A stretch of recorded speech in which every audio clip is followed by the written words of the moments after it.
അങ്ങനെ അവസാനം അമേരിക്ക ഇന്ത്യക്ക് മുമ്പിൽ മുട്ടുകുത്തി എന്ന് വേണമെങ്കിൽ പറയാം. പലതരത്തിലുള്ള ഉപരോധങ്ങൾ കൊണ്ട് പൊറുതി മുട്ടിച്ചിരുന്നു നമ്മളെ എന്നുള്ളത് നമുക്കൊക്കെ അറിയാവുന്ന കാര്യമാണ്. എന്തിനു വേണ്ടിയിട്ടാണ്? സ്വന്തം കാര്യം നേടാൻ വേണ്ടിയിട്ട് തന്നെ, അല്ലാതെ മറ്റൊന്നിനും വേണ്ടിയിട്ടല്ല. അമേരിക്കയുടെ പള്ള നിറയ്ക്കാൻ ഇന്ത്യയുടെ ചങ്കത്ത് കുത്താനാണ് ശ്രമിച്ചത്. ഇന്ത്യയുടെ വളർച്ച മുരടിപ്പിക്കുക എന്നുള്ളത് കൂടി ഇതിൻ്റെ ഒരു പ്രധാന ഭാഗമായിരുന്നു എന്നുള്ളതാണ്. ചൈനയ്ക്ക് നമ്മളോടുള്ള ശത്രുത എന്തിനാണ്? അവർ ഒന്നാമതെത്താൻ ശ്രമിച്ചുകൊണ്ടിരിക്കുകയാണ്. അതിനൊരു വിലങ്ങുതടിയായി ഇന്ത്യ വരുന്നതാണ് നമ്മളോടുള്ള ശത്രുത എന്ന് പറയുന്നത്. അമേരിക്കയ്ക്കാണെങ്കിൽ ആ സ്ഥാനം നിലനിർത്താൻ വേണ്ടിയിട്ടുള്ള തത്രപ്പാടും. പക്ഷെ ഈ പറയുന്ന തരത്തിലുള്ള ചുറ്റി വരിഞ്ഞ് മുറുക്കിയിട്ടുള്ള ഈ ഉപരോധങ്ങൾ കൊണ്ടൊന്നും ഒരിക്കലും ഒരു രാജ്യത്തിനും മുന്നോട്ട് പോകാൻ കഴിയില്ല. അത് എന്തൊക്കെ പറഞ്ഞാലും ആ രാജ്യത്തിന് തന്നെ കുരുക്കാകുന്ന ഒരു അവസ്ഥയുണ്ടാകും. നമ്മൾ വളരെ നയതന്ത്രപരമായിട്ട് ഇത്തരം കാര്യങ്ങളിൽ ചിന്തിച്ചെങ്കിൽ മാത്രമേ മുന്നോട്ടുള്ള യാത്ര സുഗമമാവുകയുള്ളൂ. ഇപ്പോഴത്തെ കാര്യമല്ല, രാഷ്ട്രതന്ത്രം വരുമ്പോൾ മുന്നോട്ടുള്ള ദീർഘവീക്ഷണത്തോടെയുള്ള കാര്യങ്ങളാണ് നമ്മൾ ചിന്തിക്കേണ്ടിയിരിക്കുന്നത്. അത്തരത്തിൽ ഇന്ത്യ ചിന്തിച്ചതിൻ്റെ കൂടി ഭാഗമായിട്ടാണ് ഇപ്പോൾ അമേരിക്കയ്ക്ക് അടിയറവ് പറയേണ്ടി വന്നിരിക്കുന്നത്. നമ്മൾ വിചാരിക്കും ഈ പറയുന്ന താരിഫ് 15ലേക്ക് കുറയ്ക്കാനുള്ള ഒരു തീരുമാനമുണ്ട് എന്നുള്ള വാർത്തകളൊക്കെ വരുന്നുണ്ട്. അതിനെക്കുറിച്ചാണ്. പക്ഷെ അത് മാത്രമല്ല സംഭവിച്ചിട്ടുള്ളത്. ചബഹാർ തുറമുഖത്തിന് വലിയ രീതിയിലുള്ള ഉപരോധങ്ങൾ ഏർപ്പെടുത്തിയിരുന്നു. ഇറാനിലാണ് ചബഹാർ തുറമുഖമുള്ളത്. അത് ഇന്ത്യയുടേതാണ്. ആ തുറമുഖത്തിനുമൊക്കെ വലിയ രീതിയിൽ ഉപരോധം ഏർപ്പെടുത്തിയതാണ്. പക്ഷെ ഈ ഉപരോധം പിൻവലിക്കേണ്ടി വന്നിരിക്കുന്ന ഒരു സാഹചര്യം നിലവിൽ അമേരിക്കയ്ക്ക് ഉണ്ടായിരിക്കുന്നു എന്ന് പറഞ്ഞാൽ അമേരിക്കയുടെ ഒന്നാം തിരിമുറിവ് എന്ന് തന്നെ നമുക്കതിനെ വിശേഷിപ്പിക്കേണ്ടി വരും. കാരണം ഇവരെടുത്തിരിക്കുന്ന തീരുമാനത്തിൽ നിന്ന് സ്വാഭാവികമായിട്ടും പിന്നാക്കം പോവുക എന്ന് പറയുന്നത് വലിയ ഒരു വിജയം തന്നെയാണ്. നയതന്ത്രപരമായിട്ട് ഇന്ത്യയുടെ വിജയമാണ്. പലതരത്തിലുള്ള സമ്മർദ്ദങ്ങൾ ഇന്ത്യ നടത്തിയതൊക്കെ ഫലം കണ്ടു എന്ന് തന്നെ വേണം നമ്മൾ ഇതിലൂടെ മനസ്സിലാക്കാനായിട്ട്. അപ്പോൾ ഇതിലൂടെ നമ്മുടെ രാജ്യത്തിൻ്റെ പ്രാദേശിക വ്യാപാര കണക്ടിവിറ്റിയും അത് ആ പദ്ധതികളായിട്ടുള്ള ഒരു സുപ്രധാനമായിട്ടുള്ള ഒരു ബന്ധം തന്നെയാണ് പുനഃസ്ഥാപിക്കപ്പെടുന്നത്. അവരുടെ പൂർണ്ണ നിയന്ത്രണത്തിലുള്ള, അതായത് ഇറാന്റെ പൂർണ്ണ നിയന്ത്രണത്തിലുള്ള തുറമുഖത്തിന്റെ നിർമ്മാണത്തിലും പ്രവർത്തനത്തിലുമൊക്കെ വൻതോതിൽ നിക്ഷേപം നടത്തിയ ഇന്ത്യക്ക് ഈ നീക്കം വലിയൊരു നയതന്ത്ര വിജയം തന്നെയാണ്. ഈ ചബഹാർ പോർട്ട് എവിടെയാണ് നിലനിൽക്കുന്നത് എന്ന് പറഞ്ഞിട്ടുണ്ട്. ഇറാനിലുള്ള സിസ്റ്റാർ ബലൂചിസ്ഥാൻ മേഖലയുണ്ട്. അപ്പോൾ ആ പ്രവിശ്യയിലാണ് ഈ പറയുന്ന ചബഹാർ പോർട്ട് സ്ഥിതി ചെയ്യുന്നത്. പാകിസ്ഥാനെ പൂർണ്ണമായിട്ടും ഒഴിവാക്കിക്കൊണ്ട് അഫ്ഗാനിസ്ഥാനിലേക്കും മധ്യേഷ്യയിലേക്കുമുള്ള ഇന്ത്യയുടെ ഒരു പ്രധാന കവാടമായിട്ട് ഈ പോർട്ട് വർത്തിക്കുന്നുണ്ട് എന്നുള്ളതാണ് അമേരിക്കയുടെ കണ്ണിലെ കരടായി മാറാനുള്ള മറ്റൊരു കാരണം. ചബഹാറിനെ ഉൾപ്പെടുത്തി കഴിഞ്ഞ മാസം US ഇതിനെ തുടർന്ന് വലിയ രീതിയിൽ ഉപരോധം ഏർപ്പെടുത്തുന്നു. അപ്പോൾ ഇതെല്ലാം നമ്മൾ നടത്തിക്കൊണ്ടിരുന്ന പ്രവർത്തനങ്ങളെല്ലാം തന്നെ താൽക്കാലികമായിട്ടെങ്കിലും നിർത്തിവെക്കാനായിട്ടുള്ള സ്ഥിതിയിലേക്ക് നമ്മളെ കൊണ്ട് എത്തിക്കുന്നുണ്ട്. ചബഹാർ അഫ്ഗാനിസ്ഥാന്റെ മാനുഷികവും സാമ്പത്തികവുമായിട്ടുള്ള ഒരു ജീവനാഡി കൂടിയാണ് എന്നുള്ളത് ഇന്ത്യ വാദിച്ചിരുന്നതാണ്. കാരണം അഫ്ഗാനിലേക്കൊക്കെ എന്തെങ്കിലും കാര്യത്തിലുള്ള കാര്യങ്ങൾ എത്തിക്കണം എന്നുണ്ടെങ്കിൽ അത് നമുക്ക് ഈ പോർട്ട് വഴിയൊക്കെ സാധ്യമാവുകയുള്ളൂ എന്നുള്ളതാണ്.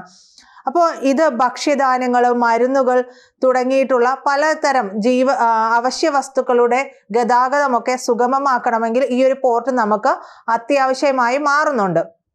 മാത്രമല്ല പ്രാദേശികമായിട്ട്, അതായത് നമ്മൾ പറയില്ലേ ചുറ്റുവട്ടത്തുള്ള എന്ന് പറയുന്നത് പോലെ പ്രാദേശികമായിട്ട് സ്ഥിരത നിലനിർത്തുന്നതിനും കര കൊണ്ട് തന്നെ ചുറ്റപ്പെട്ടിട്ടുള്ള രാജ്യങ്ങളുമായിട്ടൊക്കെയുള്ള ബന്ധം നമുക്ക് പുനഃസ്ഥാപിക്കുന്നതിനും പ്രോത്സാഹിപ്പിക്കുന്നതിനുമൊക്കെ ഈ ചബഹാർ പോർട്ട് വളരെ തന്ത്രപ്രധാനമാണ്. ഈ പോർട്ട് വരുന്ന സമയത്ത് തന്നെ നമ്മൾ ഇത്തരം കാര്യങ്ങളെല്ലാം തന്നെ സംസാരിച്ചിരുന്നതാണ്. എങ്കിലും ഈ ഒരു വിഷയം പറയുമ്പോൾ ഇത് പറയാതെ വയ്യ. അതുകൊണ്ടാണ് വീണ്ടും അത് സൂചിപ്പിക്കുന്നത്.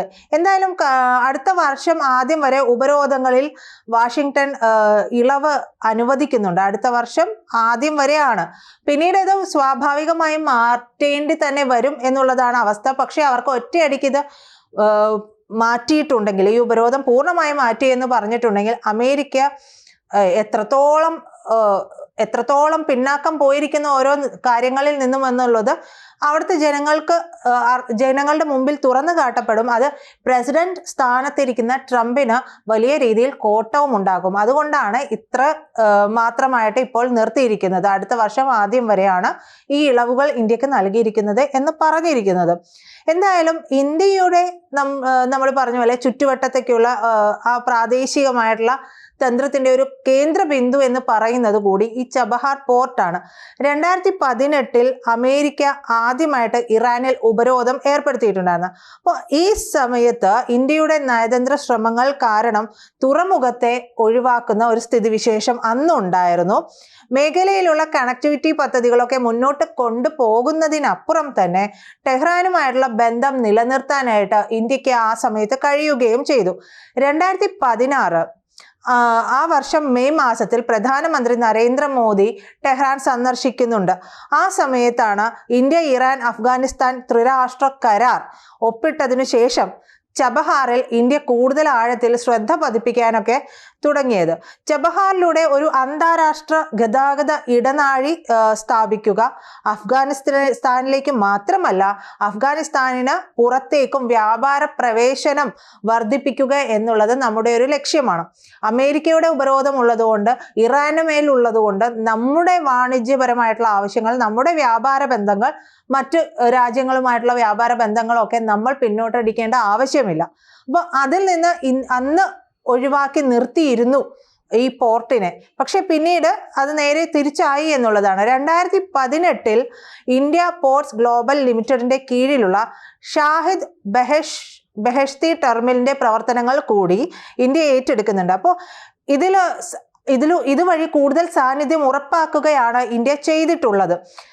ഇന്ത്യയുടെ പ്രതിബദ്ധത എന്ന് പറയുന്നത് ഇന്ത്യയുടെ തന്നെ ഗണ്യമായിട്ടുള്ള സാമ്പത്തിക സംഭാവനകൾ, തുറമുഖ വികസനത്തിനായിട്ടുള്ള നിക്ഷേപങ്ങൾ, ചില്ലറ നിക്ഷേപമൊന്നുമല്ല, 120 മില്യന്റെ നിക്ഷേപമാണ് നടത്തിയിട്ടുള്ളത്. മാത്രമല്ല അനുബന്ധ അടിസ്ഥാന സൗകര്യങ്ങൾക്കൊക്കെ വേണ്ടിയിട്ട് വീണ്ടും ചെലവഴിച്ചിട്ടുണ്ട് നമ്മൾ. അതെത്രയാണ്? $250 മില്യൺ വായ്പയാണ് നൽകിയിട്ടുള്ളത്. അപ്പോൾ ചില്ലറ തുകയല്ല ഇന്ത്യ ചെലവഴിച്ചിരിക്കുന്നത്. അപ്പോൾ ഇതിന്റെ ഒരു പ്രവർത്തനം നിലയ്ക്കുമ്പോൾ നമ്മളെ സംബന്ധിച്ച് അത്രത്തോളം നമുക്ക് ഇടിവുണ്ടാകുന്നുണ്ട്. പലതരത്തിലുള്ള ചരക്ക് നീക്കങ്ങളൊക്കെ ഇല്ലാതെയാകുമ്പോൾ അത് ഇന്ത്യയുടെ സാമ്പത്തിക വ്യവസ്ഥയെ ഒക്കെയും ബാധിക്കുക കൂടി ചെയ്യുന്നുണ്ട്. അതുകൊണ്ടാണ് ഇന്ത്യ ഈ ഒരു ഉപരോധം ഏർപ്പെടുത്തിയ സമയത്ത് പറഞ്ഞത് പലതരത്തിലുള്ള സമ്മർദ്ദങ്ങളൊക്കെ നടത്തിയത്. ആ സമ്മർദ്ദമാണ് ഫലത്തിൽ ഇപ്പോൾ പ്രാബല്യത്തിൽ, അതായത് ഫലം കണ്ടിരിക്കുന്നത് എന്ന് വേണമെങ്കിൽ നമുക്ക് പറയാം. അത് പൊറുതിമുട്ടിയിട്ട് അമേരിക്ക അവസാനം തലവേദനയാണ്, ഇതങ്ങ് മാറ്റിയേക്കാം എന്ന് പറഞ്ഞിട്ടുള്ള അവസ്ഥയിലേക്ക് അമേരിക്കയെ എത്തിക്കുന്ന ഒരു സാഹചര്യം ഉണ്ടായിരുന്നു. ചബഹാറിന്റെ വികസനത്തെ പിന്തുണയ്ക്കുന്നതിന് വേണ്ടിയിട്ട് 2024-25 ബജറ്റിൽ ഇന്ത്യ 100 കോടി രൂപ വകയിരുത്തിയിട്ടുണ്ടായിരുന്നു. അപ്പോൾ അടുത്തിടെ ഏർപ്പെടുത്തിയ ഉപരോധങ്ങൾ നീക്കിയതോടുകൂടി ഇപ്പോൾ നമ്മുടെ ഈ നിക്ഷേപങ്ങളെല്ലാം സുരക്ഷിതമായിട്ട് മാറുകയും ഒക്കെ ചെയ്തിട്ടുണ്ട്. ഈ ചബഹാറിനെ കൈകാര്യം ചെയ്യൽ ശേഷിയുണ്ട്. എത്രത്തോളം കാര്യങ്ങൾ ഈ പോർട്ടിന് കൈകാര്യം ചെയ്യാൻ കഴിയുമെന്നുള്ളത്.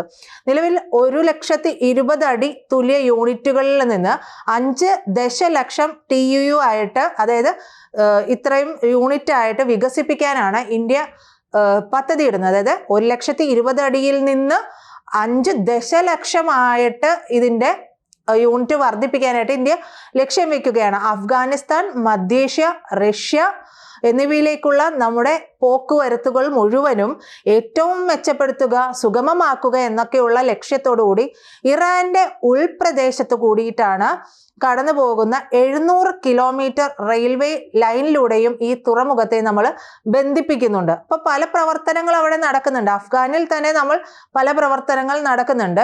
ഈ അഫ്ഗാനുമായി ചേർന്നുകൊണ്ട് ഇന്ത്യ നടത്തുന്ന പ്രവർത്തനങ്ങളെ ഒക്കെയും അമേരിക്കയ്ക്ക് അത്ര സുഖിക്കുന്നില്ല. അതുകൊണ്ട് കൂടിയുള്ള ഒരു വെളിപ്പെടുത്തലാണ് ഇന്നലെ വന്നത്. അതായത് പാകിസ്ഥാൻ തുർക്കിയിൽ നടന്നിട്ടുള്ള സമാധാന ചർച്ചയിൽ പറഞ്ഞത്, ഞങ്ങൾക്ക് ഇതിനോട് താല്പര്യമില്ല, പക്ഷെ ഞങ്ങൾ ഇവരുടെയൊക്കെ പ്രോക്സി ആയിട്ട്, ഒരു വിദേശ രാജ്യത്തിന് പ്രോക്സി ആയിട്ട് വർത്തിക്കുകയാണ്. ഫലത്തിൽ നമുക്ക് ഗുണമുള്ളത് കുറച്ച് പണം കിട്ടും എന്നുള്ളത് തന്നെയാണ് അവിടെ പറഞ്ഞു വെച്ചത്. അപ്പോൾ അഫ്ഗാനിസ്ഥാനിൽ ഇന്ത്യ നടത്തുന്ന നിക്ഷേപങ്ങൾ അതും പ്രശ്നത്തിലാകും. അത് അമേരിക്കയെ പ്രശ്നത്തിലാക്കും എന്നുള്ളതാണ്. ബഗ്രം വ്യോമതാവളം ലക്ഷ്യമിട്ട് അമേരിക്ക എത്തിയപ്പോഴും താലിബാനികൾ പറഞ്ഞത് എന്താണ്? ഈ ഭാഗത്തേക്ക് അടുക്കേണ്ട കൈയും കാലും വെട്ടിക്കൂട്ടി മൂലക്കിടും എന്നാണ് പറഞ്ഞത്. അപ്പോൾ അവർക്ക് ഇറങ്ങാൻ കഴിയാത്തടത്ത് ഇന്ത്യ ഇറങ്ങുമ്പോൾ സ്വാഭാവികമായും സാമ്രാജ്യത്വ രാജ്യത്തിന് അതിൻ്റെ ഒരു ചൊറിച്ചിലുണ്ടാകും എന്നുള്ളതാണ് നമ്മൾ മനസ്സിലാക്കേണ്ടത്. എന്തായാലും പാകിസ്ഥാന്റെ ചൈനീസ് നിയന്ത്രണത്തിലുള്ള ഗ്വാദർ തുറമുഖത്തിൽ നിന്ന് വെറും 140 കിലോമീറ്റർ അകലെ ഒമാൻ ഉൾക്കടലിലാണ് ചബഹാർ പോർട്ട് സ്ഥിതി ചെയ്യുന്നത്. ഇന്ത്യക്ക് ഇതുകൊണ്ട് തന്നെ ഒരു തന്ത്രപ്രധാനമായ മുൻതൂക്കം അവിടെ ഉണ്ടാവുകയും ചെയ്യുന്നുണ്ട്. ചൈന പാകിസ്ഥാൻ സാമ്പത്തിക ഇടനാഴിയുണ്ട്, CPEC ഇടനാഴി. അത് പ്രകാരം ഗ്വാദർ വഴി സ്വാധീനം വികസിപ്പിക്കാനായിട്ട് ചൈനയും പാകിസ്ഥാനും ഒക്കെ കിണഞ്ഞ് പരിശ്രമിക്കുന്നുണ്ട്. പക്ഷേ അവിടെ അത് ഏൽക്കുന്നില്ല എന്നുള്ളതാണ്. ഇന്ത്യയുടെ പ്രവർത്തനങ്ങൾ അവരുടെ ആധിപത്യം ഉറപ്പിക്കുന്നതിന് വലിയ വിലങ്ങുതടിയായി മാറുകയും ചെയ്യുന്നുണ്ട്. ഈ ആധിപത്യത്തെ ചെറുക്കാൻ വേണ്ടിയിട്ട് താൽക്കാലികമായിട്ടുള്ള US ഉപരോധങ്ങളൊക്കെയും ഇന്ത്യയുടെ പ്രാദേശിക സ്വാധീനത്തെ ഹ്രസ്വകാലത്തേക്ക് ദുർബലപ്പെടുത്തുകയും ഒക്കെ ചെയ്തിട്ടുണ്ട്. എന്നാൽ ഇതെല്ലാം ഇപ്പോൾ മാറുകയാണ് ഉണ്ടാകുന്നത്. ഈ ചബഹാറിൽ നിന്ന് 150 കിലോമീറ്റർ അകലെയുള്ള ബലൂചിസ്ഥാനിലെ പാഴ്സ്നി എന്ന് പറയുന്ന പ്രദേശത്ത് പുതിയ തുറമുഖ പദ്ധതിയുമായിട്ട് പാകിസ്ഥാൻ എത്തുന്നുണ്ട്. അപ്പം സൈനിക മേധാവി Asim Munir US president Donald ട്രംപുമായിട്ട് ഇതുമായി ബന്ധപ്പെട്ട നേരിട്ട് ചർച്ചകളൊക്കെ നടത്തിയിട്ടുണ്ട് എന്നുള്ള റിപ്പോർട്ടുകളൊക്കെ വന്നിട്ടുണ്ട്. അപ്പോൾ ഇതിന്റെ ലക്ഷ്യം എന്ന് പറയുന്നത് ബലൂച്ച് മേഖലയിലേക്കുള്ള അപൂർവ ധാതുക്കൾ അമേരിക്കയ്ക്ക് ചൂഴ്ന്നെടുത്ത് കൊണ്ടുപോകണം. അതിനു വേണ്ടിയിട്ടാണ് ഈ ഒരു പോർട്ട് അവിടെ ഉണ്ടാക്കാൻ പോകുന്നത്. അപ്പൊ ഇന്ത്യയുടെ ഈ പറയുന്ന ചബഹാർ പുനരുജ്ജീവിപ്പിച്ചിട്ടുള്ള നേട്ടത്തെക്കുറിച്ച് പാകിസ്ഥാന്റെ ഉത്കണ്ഠ കൂട്ടുകയും ചെയ്യുന്നുണ്ട്. എന്നാൽ പോലും ഇന്ത്യയുടെ വളർന്നു വരുന്ന തന്ത്രപ്രധാനമായിട്ടുള്ള പങ്കിനെ അംഗീകരിക്കുന്നതിനായിട്ട് ഈ നിർദ്ദേശത്തോട് ഇതുവരെ വാഷിംഗ്ടൺ പ്രതികരിച്ചിട്ടില്ല എന്നൊക്കെയാണ് വാർത്തകൾ വരുന്നത്. എന്തായാലും ചബഹാർ ഇളവ് പുനഃസ്ഥാപിച്ചതോടുകൂടി ഇന്ത്യയുടെ നയതന്ത്ര സ്വാധീനവും കണക്ടിവിറ്റിയും ഒക്കെ പ്രതിബദ്ധതയും ഒക്കെ വീണ്ടും ഊട്ടി ഉറപ്പിക്കാനായിട്ട് സാധിച്ചിട്ടുണ്ട്.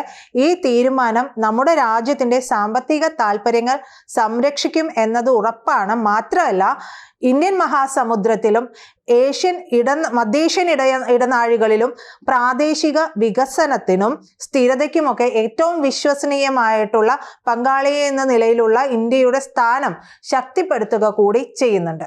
കൂടുതൽ വാർത്തകളും വിശേഷങ്ങളും നിങ്ങളിലേക്ക് എത്താൻ ABC മലയാളം സബ്സ്ക്രൈബ് ചെയ്യുക, ബെൽ ബട്ടണും അമർത്തുക.